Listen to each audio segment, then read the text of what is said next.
just a quick update on the Australian totals. 502 deaths. I'm not going to get into this. What I want to show you here is the cases in aged care services. Just before that, look at this beautiful up and down, break up and down. Beautiful, beautiful fudged figures. You can't tell me that's not fudge. There's no ups and downs. I've said it 100 times. But anyway, here we got in Australia 313 deaths out of 502 are in aged care. What's that, 62%? If you can't see something there, well, I don't know.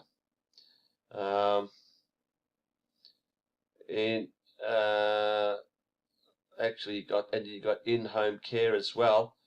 So you got another 7 deaths you can add to that. So it's virtually 320 out of 502. But what's important here, Australia, 1745 cases, 1,682 cases in Victoria, and you can add the 61 in New South Wales, forget about the rest, but out of the 1,682 cases, 36 have recovered, God knows how, being in their old age, but that's, you know, who can believe that? But anyway, 282 have died. So if you take a percentage of those that have recovered and those who have died, it's about 1 to 8. 1 to 8. So you can guarantee here, out of these 1,682, if you take that 1 to 8 recovery rate, that's going to be 200 that are going to recover. So that means in the next days or weeks, 1,400 people in Victoria are going to die from aged care.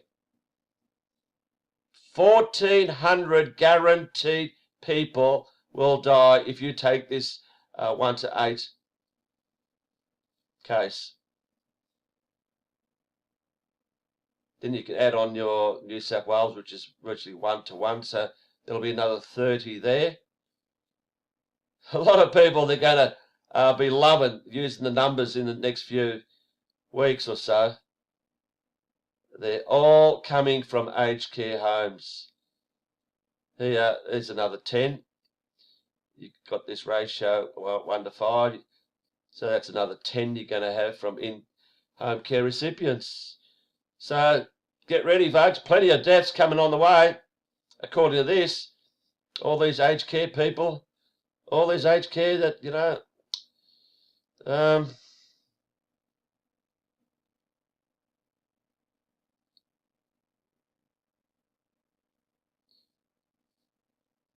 so going by this, there's going to be a lot of deaths coming up in the next, you know, a few weeks that they can use, that can show us that, look at all these deaths, more deaths in aged care homes.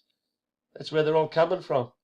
All these people here, the 1,682, they're the ones that virtually got days or weeks to live anyway. But they're going to use them as COVID deaths. If people can't freaking see what's going on here, they really need a brain transplant, to be honest, because it's so freaking obvious. The numbers here are totally aged care, and they've got nothing to do with coronavirus.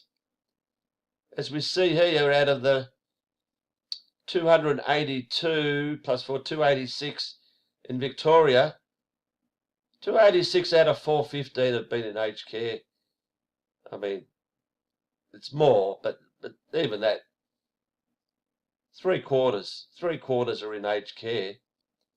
And the rest are in hospital, taken out of aged care, whatever. No one's dying in their own homes from this. I don't know how much more, I need to show you.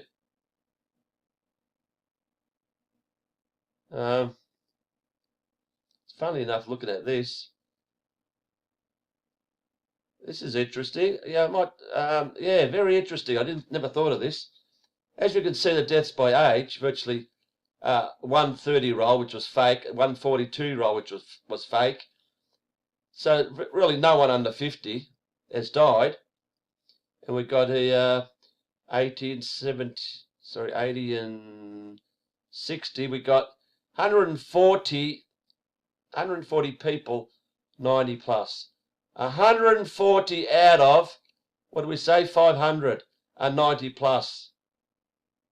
Then you can add the 190, about nearly 200. 200 between 80 and 90.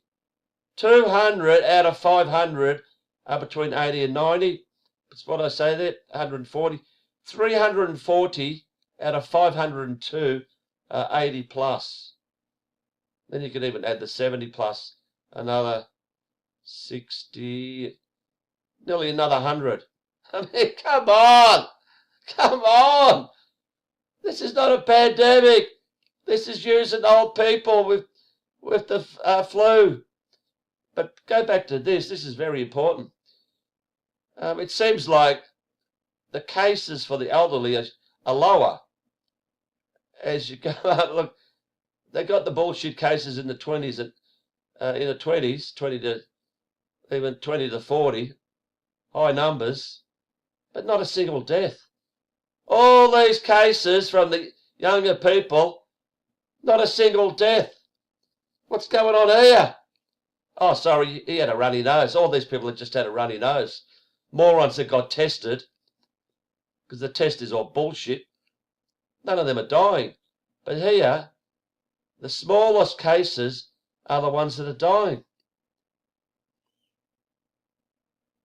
What's going on here? The smallest cases are the ones that have got the highest deaths. No, it's just fudge, because that should be high as well. It just shows, 500.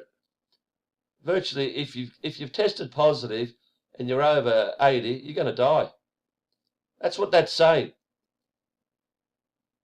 But the fact is, every aged care person would test positive. So it's bullshit. But yeah, everyone that's tested positive is going to die, whereas anyone under 50 that tests positive ain't going to die. And look at this. Over 5,000 people between 20 and 29, 5,000 people tested positive cases. None of them died. None of them died. It's bullshit. Why aren't these people dying? Oh, because they haven't got underlying health conditions like these 70, 80, 90, 100-year-olds. Wake the fuck up, people, for Christ's sake. If you can't see what's going on here, I mean, this could be blown out of the water within a matter of hours if people could see that this is all bullshit. That they're just using the aged. 5,000 people between 20 and 29 and not one death. But yet, everyone that tests positive, the numbers here, virtually, they're all dying. They're all dying, as it shows here. 282 deaths in Victoria. 36 recovered. Virtually all of them that tested positive died. So 1,400 people are going to die in the next few weeks. And people are going to go, wow, it's getting worse. No, it's not getting worse. They're just old people waiting with the leg, not waiting. They've got their leg in the grave, 1 foot in the grave. And they're going to be classed as COVID. Anyway, if you can't wake up now, you'll never wake up.